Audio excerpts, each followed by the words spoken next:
ang dawit sa kaso na ito, paano po ninyo tinitiyak na hindi maiimpluwensyahan o malalagay sa alanganin ang mga piskal na nag-iimbestiga? Grabe no, itong si Boying no, ano na lang, padapit hapon na lang buhay niya. Binigyan na siya ng pangalawang pagkakataon ng may kapal. Ganyan pa pinagagawa niya sa buhay niya. 'Di ba? Nakakadiri ho itong mama na to. Sa totoo lang ha, sa totoo lang, isa ho siya sa pinaka kinabuibisitang opisyal ng pamahalaan ngayong mga panahon na to.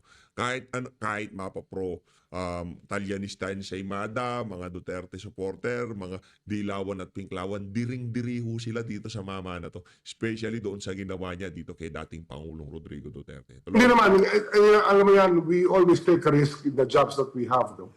Ito trabaho namin, hindi kami dapat na may maili rito ng mayaman o mahirap. Basta't may sala, dapat inuusig namin yan. Kaya, Nako.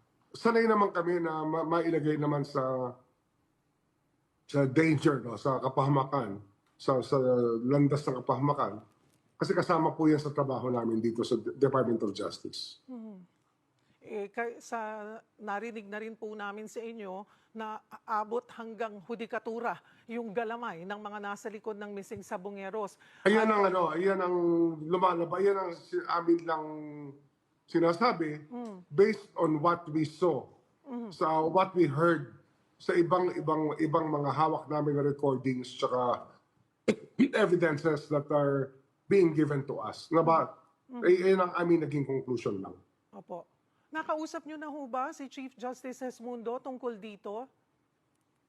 Yes, I sent word already. At basta alam na nila itong pinag-uusapan nun. Ninyo tinitiyak Ayun na nga mga kababayan, ganyan ho talaga, no? Napakarami ho kasing nangyayari ngayon sa ating bansa. Hindi naman mayat-maya pwedeng si BP Sara yung patakit nila. Lalong-lalo na, hindi niyo ba napapansin, tinaon ho yan sa panahon ng tag-ulan. Anong letter na ho ba nung bagyong dumating? Letter B pa lang ho yun, madami-dami pa hong bagyong dadaan sa Pilipinas. Marami sa ating mga kababayan maghahanap ng ng flood control, hanapin ng pamahalaan, bakit hindi nyo ginagawa ito, bakit hindi nyo ginagawa yan. Ang isasalpak sa tenga, sa mata ng ating mga kababayan ng administrasyon na to, ang mga nawawalang sugarol na yan. Pansinin nyo mga kababayan, pagka merong papasok na barko, naku, may development na.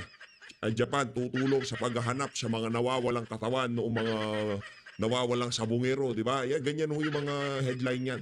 Naka-ready na ho yan eh. Kumbaga, execute na lang nila. O yan, pagka merong issue medyo malaki-laki, o yung, sabihin natin na nag-uumpisa na ang recovery, search and recovery para dito sa mga nawawalang sugarol na to. Ganyan ho yan mga kababayan. Pero wag ho nating hayaan na mawala ho tayo sa focus. Focus lang tayo sa goal. Ang goal dito, magtrabaho ng maayos ang administrasyon. Hindi para siraan o pabagsakin ha. Hindi ho yun ang goal natin dito sa PH Update.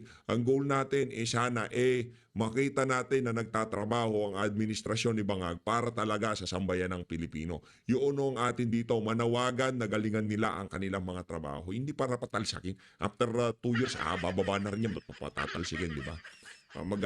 Makakita pa yan ng butas para, di ba, kasuhan yung mga kritiko nila, yung pinapatalsik kami, o dinidestabilize ang pamahalaan, kabalbalan. Hintayin na lang ho natin ang 2028, saka natin nasulpak itong si Vice President Sara Duterte at itong si Senator Christopher Bongo. Kung ayaw nitong si Senator Christopher Bongo, nandyan naman ho itong si Senator Dante Marcoleta. Panoorin ho natin ang paghimay nitong si Atty. Salvador Panelo at nitong si Ma'am Hana sa mga isyu ngayon sa ating bansa. Panoorin ho natin mga kababayan. Are they going to commit the same mistake na nagkaroon ng suicide sa political career ng ibang mga colleagues nila sa Kamara?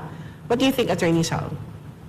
Well, kung titingnan mo ako sa isayan ng ating bansa, parang politicians never learn the lessons na Ouch! Kaya hindi ako magtataka na parin nila, kita mo yung sa House of Representatives, ang pinaka-unpopular na speaker sa kasaysayan ng House of Representatives ay itong present o yung nakaupong dati, si Martin. Pero kita mo, kita mo yung support niya, nasa ilan ba? 200 pa, 200 plus ang bumoto ulit sa kanya. Kumbaga, papanatilihin nila. Parang they will be pushing to the limits yung pasensya ng taong bayan. Susubukan pa rin nila. Ewan ko itong si Presidente Marcos Jr. Kung nakita niya na ang mga, sabi ko nga, yung mga araw nila ay bilang na. Sana, alam mo ba, ang hindi alam ni Presidente Marcos, Nako, choppy ka, attorney. Choppy ka, for choppy. the leaders of the world na pagbigyan ng enlightenment. Kasi kagaya yung nangyayari sa mga digmaan niya. Isang tao lang ang nagdi-decide yan. Ha? Isang tao lang sa isang bansa. At sa kabila, sisirain ng buong mundo sa desisyon nila. Ganun din dito sa Pilipinas. Isang tao lamang ang nagdi-desisyon kung magkakaroon tayo ng development o isa na namang political upheaval. Kaya gusto ko mabigyan ng mga biyaya ng dakilang may kapal. Ang mga namumuno sa atin na kung maaari magbago na po kayo, huwag na po natin ulitin ang kasaysayan na palagi tayong nagpapalit ng pamahalaan na hindi pa natatapos ang term. Tinisal, ano yung anong na-foresee mo sa magiging, sa opening ng Congress? Kasi may last 3 years na lang ang Marcos administration. Bumaba ang kanyang trust and approval ratings, ano? Sa tingin mo, Atty. Sal, lame duck na ba si BBM? And then, yung mga tao sa Senate and Congress, kanya-kanya na sila ng trabaho na gagawin nila to prepare for the 2028 elections. Yung preparasyon sa 2020, di ba, inumpisa na nila noong pa. Nasa kalagitnaan na nga sila. Pero mukhang hindi naman sila natututo. Hindi nila na-anticipate yung ginawa nila kay Presidente Duterte. Di ba? Kaya nagkaroon ng ganung kalaking boto yung mga hindi kilalang kumandidato sa Senado dahil sa ginawa nilang pag-arrest kay Presidente Duterte. Dahil kung hindi nangyari yun, hindi ganon kalaki ang mga nakuha nila. Siguradong baka ang nanalo doon, karamihan, puro alyansa. Pero dahil nga yung taong bayan nakita na ang programa ng paghihiganti, programa ng pag-usig ng wala namang batayan, binigyan sila ng kaparusahan na karapat-dapat lamang.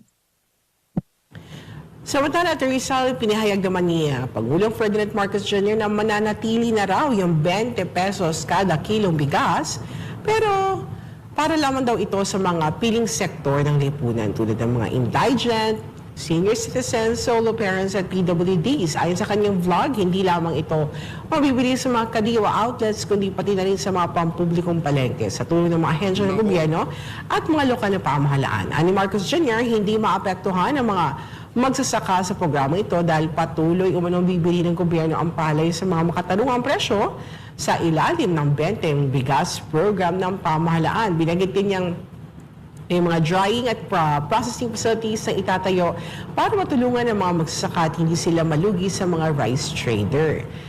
Kung tuloy layunin ng Pangulong Marcos sa Sal na gawing abot kaya yung bigas para sa lahat, bakit hanggang ngayon limitado lamang? Bakit sa piling sektor? Yung pangako niya, Atty. Sal, di ba? Bigas naman na 20 pesos. Hindi po ba para sa lahat ng Pilipino? What do you think? Why selected sectors lang yung pwede? Kasi hindi kaya. Unang-una, kasi yung sinasabing 20 pesos per kilo lang bigas, alakit butas lang yun. Sa kapiguan ng kanyang pangako, ng kanyang promesa na bababa ang presyo ng bigas. Paano bababa yan? Wala na tayong ginawa kundi mag-angkat. Yung mga pangunahing problema ng mga magsasaka para magkaroon ng rice sufficiency production ay hindi naman nagagawa. Kaya ginagawa ngayon ng administrasyon, binibili na lang sa, palugi ang bili nila para mabigyan nila yung 20. Pero saan magaling yun? Di ba tayo, tayo rin ang nagbabayad, yung taxpayer.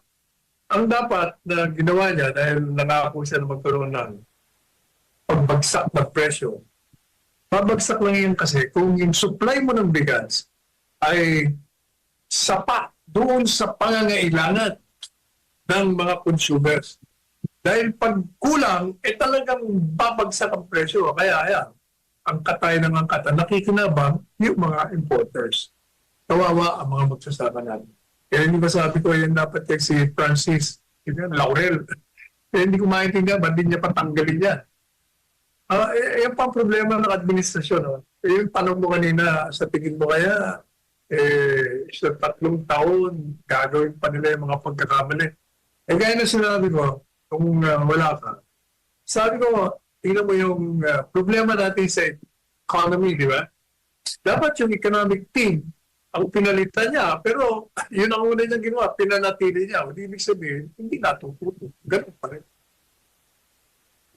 Attorney Sal, kasi may isang tanong dito, Attorney Sal, na napapatanong sa iyo. Sabi dito na sa pinakahuling survey po daw ng SWS survey na ginawa ng April 23 at 28, 2025, nasa 20% daw ng mga pamilyang Pilipino nakakaranas po ng involuntary hunger. Ibig sabihin, they were hungry but had nothing to eat at least once in the past 3 months. Sabi dito, breakdown to ng SWS, sabi nga, 16.4% yung na-experience sila ay moderate hunger. 3.6% went through severe hunger naman. Nagkaroon ito ng konting pagtaas ng result. 19.1% recorded nung April 11 to 15 survey. Pero mas okay na ito compared nung March na nasa 27.2%. Well, kung hindi naman ganun kataas yung pagtaas ng result, but still, nakakaranas pa rin ng kagutuman yung mga kababayan natin. This is despite sa effort na ginagawa ng Marcos administration na magkaroon ng 20 pesos na bigas doon nga sa selected sector. Pero how come, kung available yung 20 pesos na bigas o kilo na bigas for the indigent and yung mga piniling sektor, bakit nagugutom pa rin yung mga kababayan natin? Nako, napakatindi ho ng tanong na yun mga kababayan, no? Mura, kung sinasabi nilang tag 20 pesos lang ang bigas, bakit ang dami pa rin nagugutom? Kasi, remains na talagang marami ang mahihirap, marami ang trabaho, marami ang hanap buhay. Kaya talagang maraming magugutom. Saka alam mo yung 20 pesos na binibigay sa di umanong piling sector, di ka pa nakakasiguro dyan.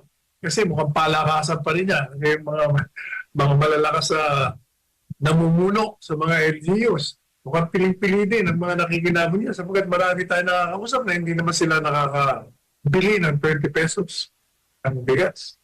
Kaya nga. Per kilo.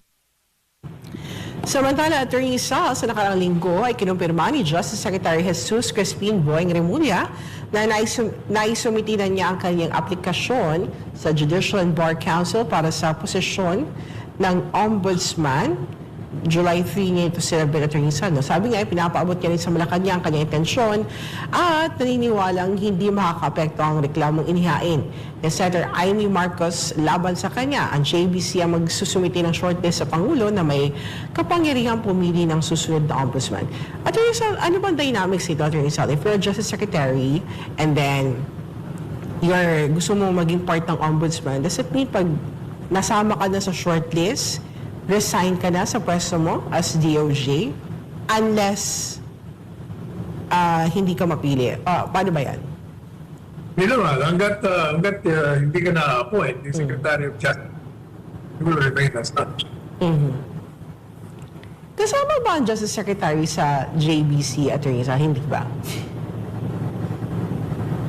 Member ng JBC, hindi ni siyempre, i-recuse niya sarili doon. Bumot pa rin. Parang ex-official, di ba? Sa JBC ang Justice Secretary. Hindi ba? Pero alam mo, ang pinag-uusapan niyan qualified ba siya? Is he? Is he? Kung pagdating sa sinasabi, kurado ba siya? Fine. Meron ba siyang karanasan? Tungkol sa mga kaso, meron. Pero problema, yung kanyang karanasan bilang Secretary of Justice demonstrates na hindi siya magiging patas. Yun. Kapag ipinakita yan nung mga kaso nila Bantag, Tebes, Tibuloy, at yung kay Ko, Presidente Duterte, nakita ron na kahit na wala pang preliminary investigation, hinusgahan na. Wait,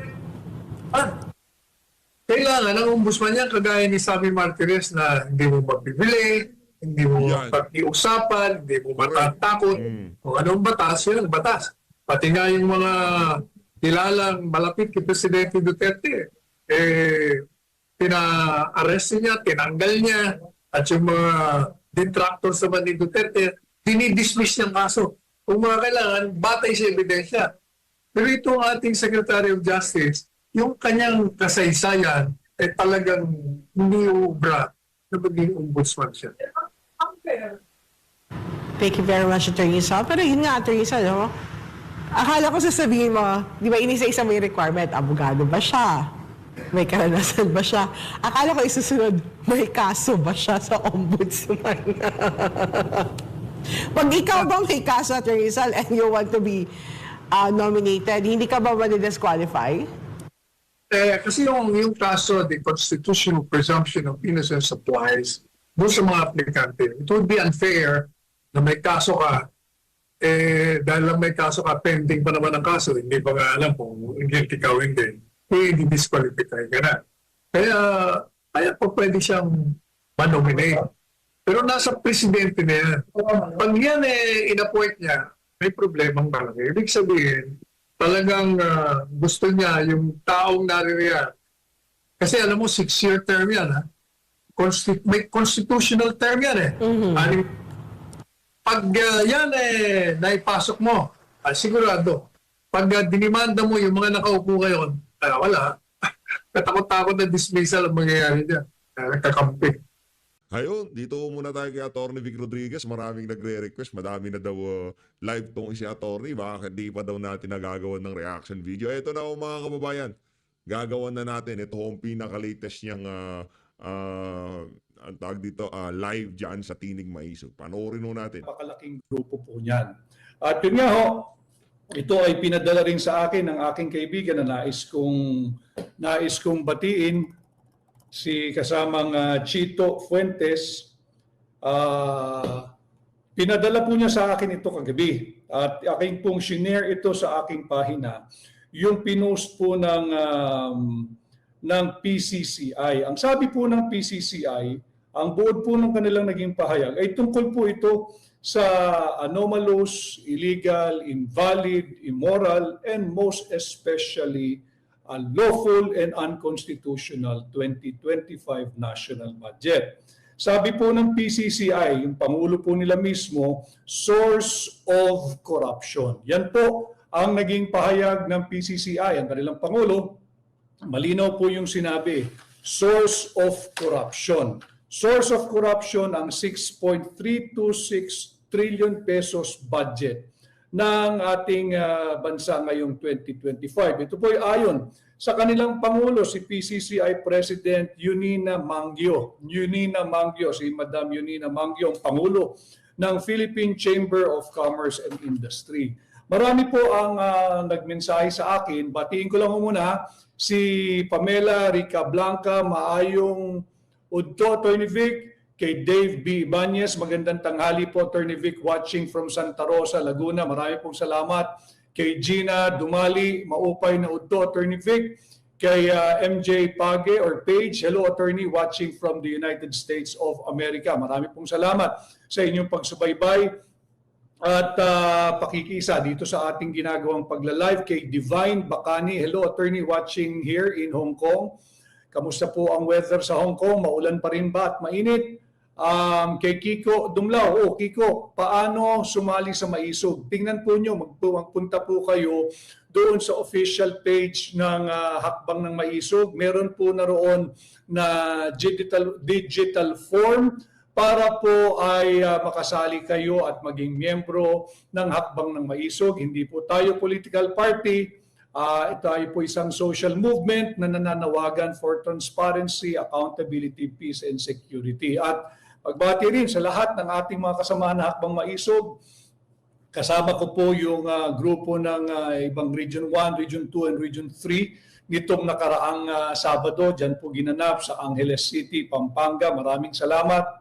At nung hapon naman ako ay babalik ng Metro Manila upang harapin naman ang Hakbang ng Maisog National Capital Region, supporters and friends na ginanap naman sa Quezon City. So tuloy-tuloy po ang pagpapalakas ng hanay ng Hakbang ng Maisog. Maaari po kayong bumisita sa official page nito, kagaya ng tanong ni Kiko Dumlao, upang makapag-register po kayo online. Pwede na po yan. Marami pong salamat sa inyong interes sa Hakbang ng Maisog. Muli, ang Hakbang ng Maisog po ay patuloy na nananawagan at may prinsipyo at paninindigan calling for transparency, accountability, peace, and security.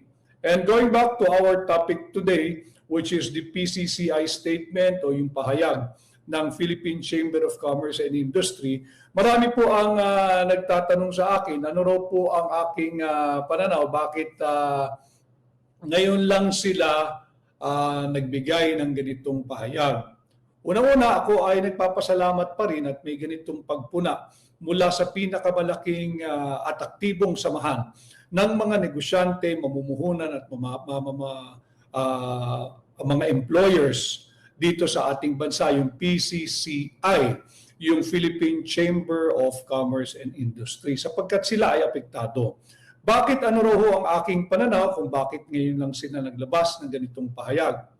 Ang aking pong personal na pananaw at opinion, perhaps it is only now that the PCCI, its members, as well as the employees of all company or employer members of PCCI, perhaps, probably, it is only now, si Jeff Bernaldez, hi Jeff Bernaldez, perhaps it is only now that it finally dawned on our friends in the PCCI, its members, our valued employers, maaaring ngayon lamang na sila ay tumagos sa kanila that essentially the middle class are left to fend for themselves. Yung middle class, yung mga mamumuhunan, wala pong ibinibigay na tulong o saklolo ang pamahalaan sa kanila. Sapagkat maaari, ito ulitin ko sa aking pananaw, ay finally ay napagtanto ng mga PCCI members through their president na panay doon lamang sa targeted section of our community, of our country, yung mga may hirap, yung mga walang trabaho, ang binibigay panay ayuda gamit ang AKAP, gamit ang AIX, gamit ang 4Ps, at kung ano-ano pang ayuda na ibinubuhos ng gobyerno. Samantalang yung nagpabigay ng empleyo, yung nagbibigay ng buwis, nagbabayad ng buwis, nagbibigay ng revenue o kita sa gobyerno, walang ibinibigay na tulong. Bagkus, kadalasan ay sila'y nahaharas pa ng mga regulators. Whether it be kung sila'y nag-i-import or importer po sila or exporter, nahaharas ng mga tiwaling empleyado, kawani at opisyal ng Bureau of Customs. Ganon din sa mga LGU, nakakaranas din sila ng kung ano-anong harassment o panggigipit o some call it extortion, all the way hanggang sa iba pang ahensya na merong regulatory power or powers kung ano man po ang kanilang industriyang kinasasapian. So probably that's one reason. At in the alternative, maaari kaya ngayon lamang nagbigay ng isang bukas at matapang na pahayag ang Philippine Chamber of Commerce and Industry at sinabi na source of corruption ang ating pambansang budget. Na matagal ko nang sinasabi na ang punot dulo, ang simula't katapusan ng korupsyon sa ating bansa ay ang ating taunang budget.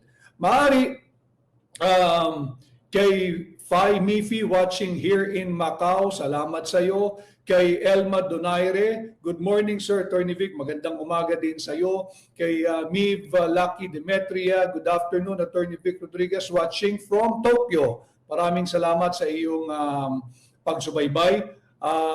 Yun nga ho, at maaari in the alternative, the PCCI, yung kanilang mga officials and members, maaari they have waited patiently for this moment or for this opportunity in issuing a very, very strong, truthful, and talagang walang patumpik-tumpik na pahayag na ang ating taunang budget, lalong-lalo na yung 2025 national budget ay source of corruption, sa kadahilanan. Again, this is just my personal take and opinion on the matter. And tingin ko, sadya nilang pinalagpas muna yung election period at yung campaign season.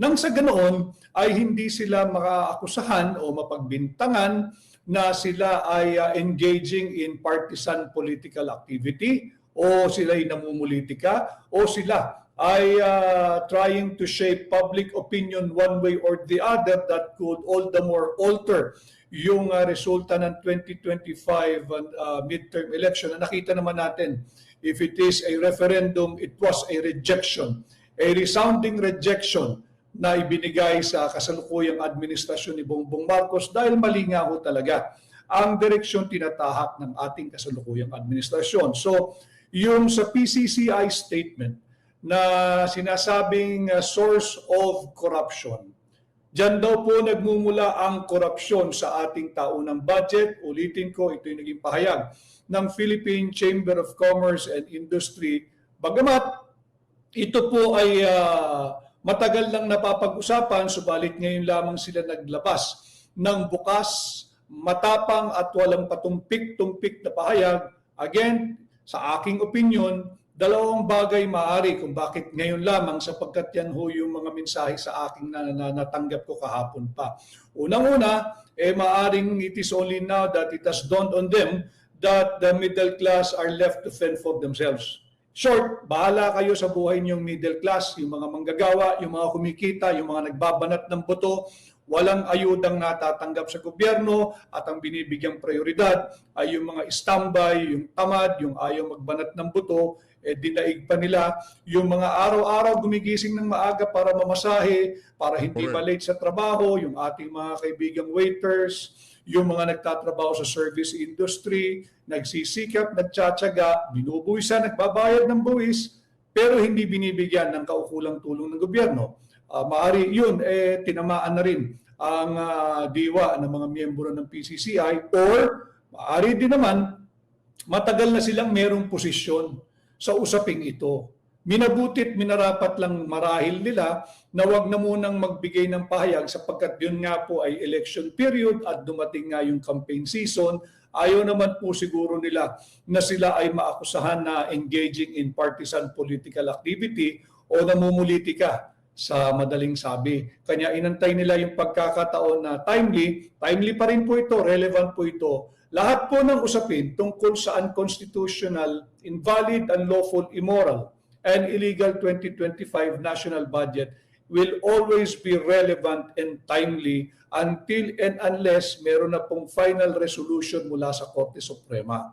Lalo na po ngayon, kay Bing de la Cruz, good afternoon po, magandang hapon din sa iyo. Kay Maris Naral Zapata, hi Attorney Vic, mabuhay ka. Kay Danny, nawala si Danny, bilis. Danny Palamos Villas, hi Attorney, may isog shout out from Quezon City. Kay Anita Aquino watching from Bahrain. At meron po tayong from Dubai din. Mabuhay po kayo at marami pong nakasubaybay sa atin. Maraming salamat sa inyong pagpapahintulot sa akin na saluhan kayo sa inyong pananghalian ngayong unang Lunes ng buwan ng Hulyo, July 7, 2025. Meron din po tayo kay Leticia Morata watching from Butuan City, Mindanao. Mabuhay po kayo. Kay Beth Eliza, kay meron from Australia, kay Orjaliza Aimee. Mabuhay po kayo. Watching from Bulacan, si Maribel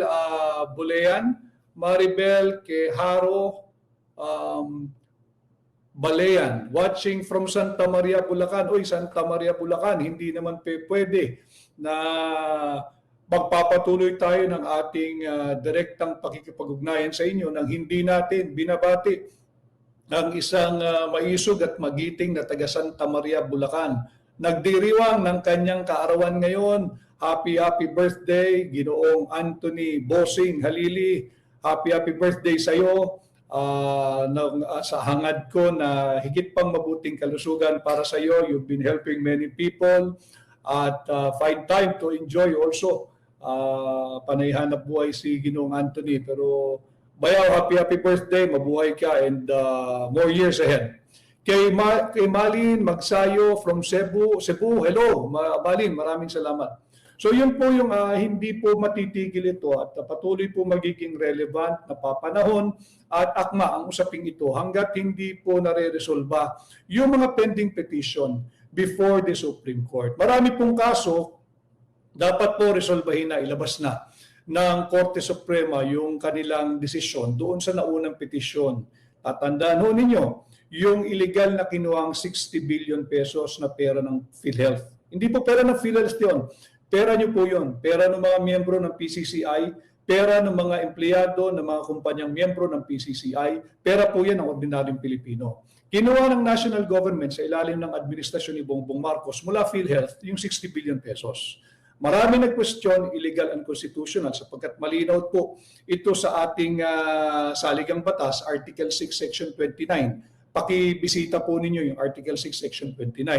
Hindi po maaaring pakialaman yung mga pera o buwis na intended for special purpose ay hindi po pwedeng pakialaman at hindi pwedeng gastusin sa iba pang bagay, sa iba pang appropriation, except for that special purpose for which it was specifically or specially collected. Hindi po pwedeng galawin yon.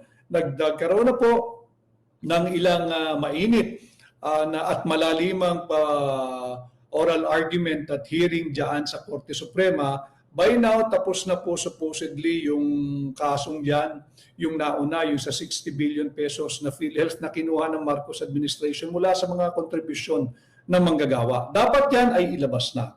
Ganon din, meron din pong nakabinbin na kaso patungkol sa PhilHealth. Sa tingin ko po, tatlo eh.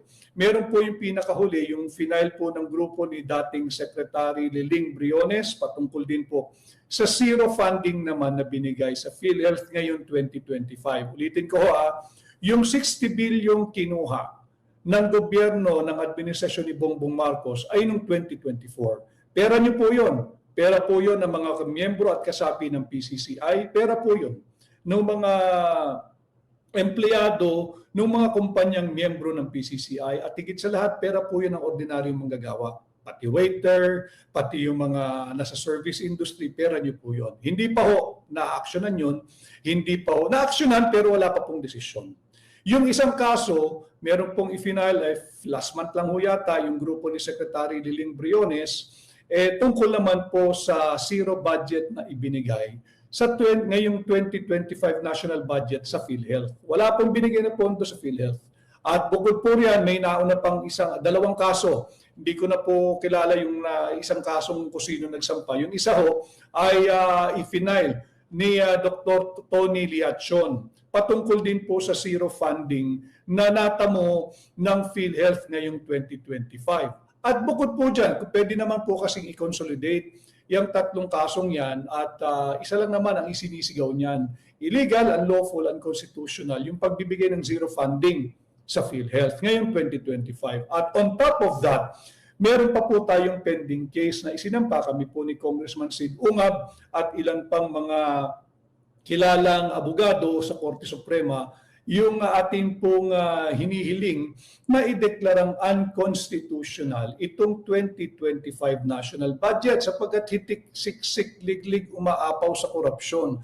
Nariyan na ipinakita natin na yung mga blankong items sa Vice-Cam report. Nakita natin yan, inilahad natin sa inyo at ipinakita din natin nung itinatanggi pa rin patuloy na mali daw ho kami at pirmado yung enrolled bill, naglabas kami ng isang certified true copy ng aming pinangahawakan na yung i-final po nila doon sa Legislative Archive section ay wala pong pirma yung enrolled bill. Kaya mahirap mong sabihin na pagka may conflict po yung napirma na naging GAA, yung ating national budget, you have to go back and consult the enrolled bill. Ang problema, wala pong enrolled bill sapagkat wala pong ifinal na pirmado ng Presidente ng Senado, nung Senate Secretary, wala pong pirma ng Speaker of the House at ng Secretary General ng House of Representatives, yung nakafile sa archive section or division ng House of Representatives mismo.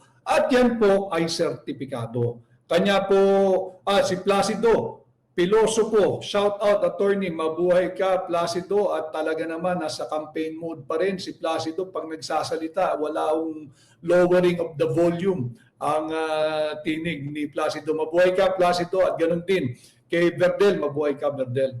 So yan po yung ating pag-usapan dahil talagang dapat iresolbahin na po ito ng Korte Suprema. July na po ngayon at ilang araw mula po ngayon ay magbubukas formal. Officially, nagsimula na po ang 20th Congress. Nung tanghali po ng June 30, 2025. Nagsimula na po yung termino ng mga miyembro ng 20th Congress. Pero yung formal opening, magaganap po ito ilang araw mula po ngayon.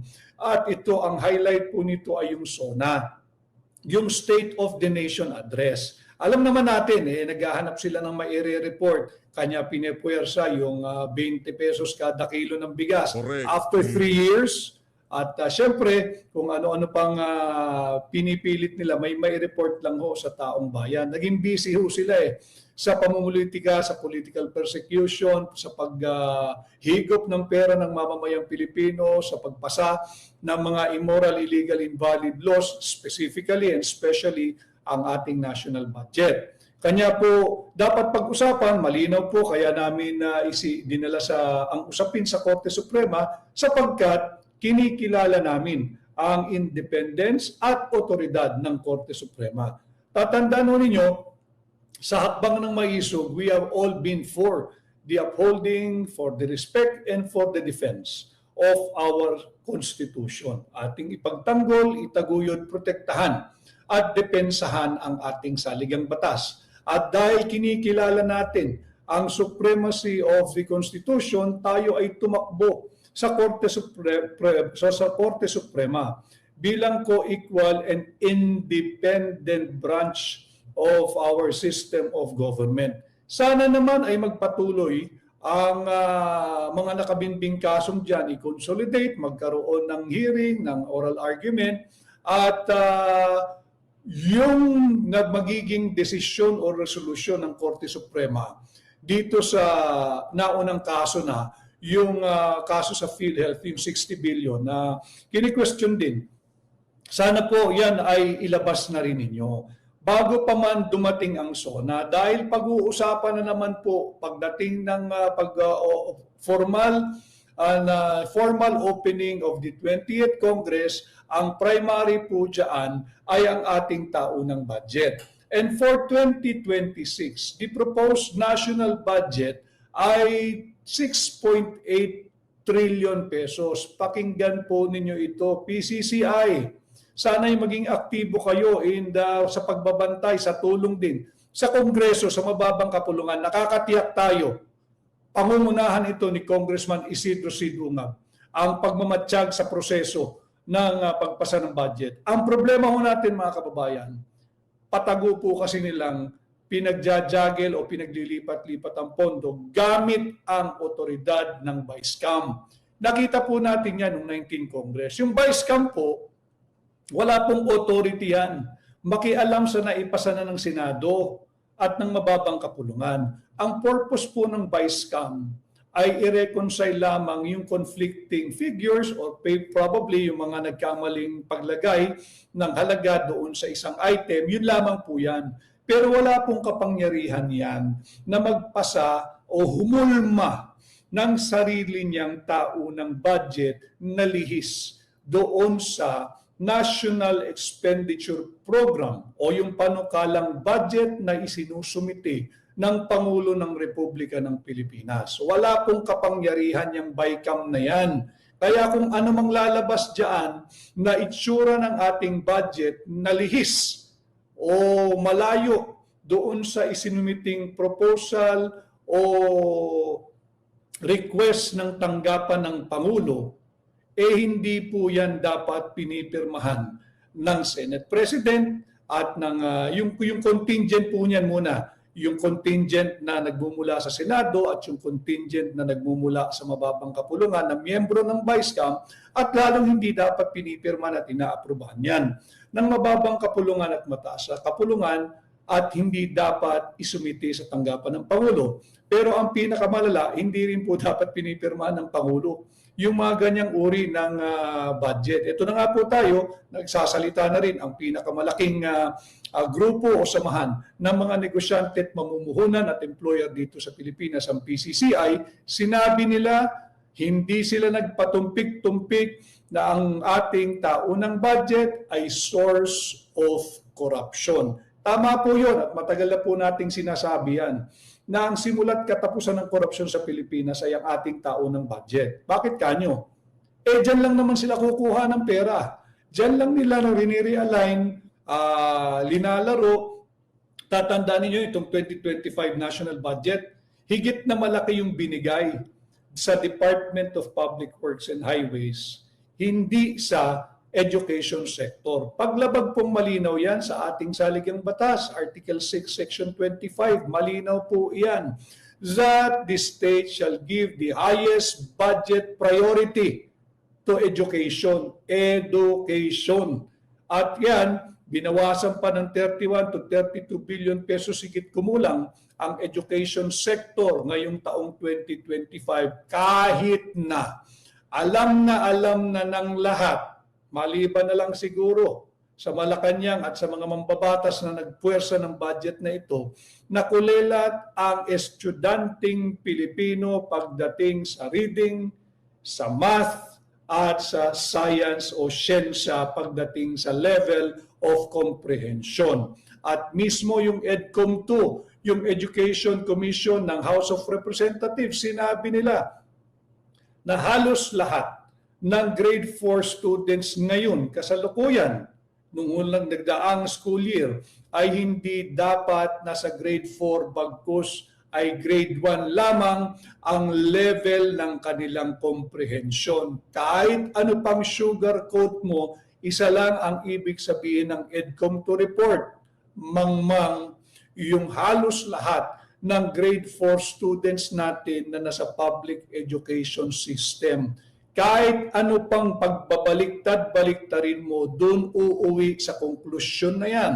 Mangmang ang halos lahat ng grade 4 students natin nung huling school year at sila raw po ay dapat grade 1 lamang. Yun lang ang level ng kanilang pangunawa. Di bali na raw yung katalinuhan eh.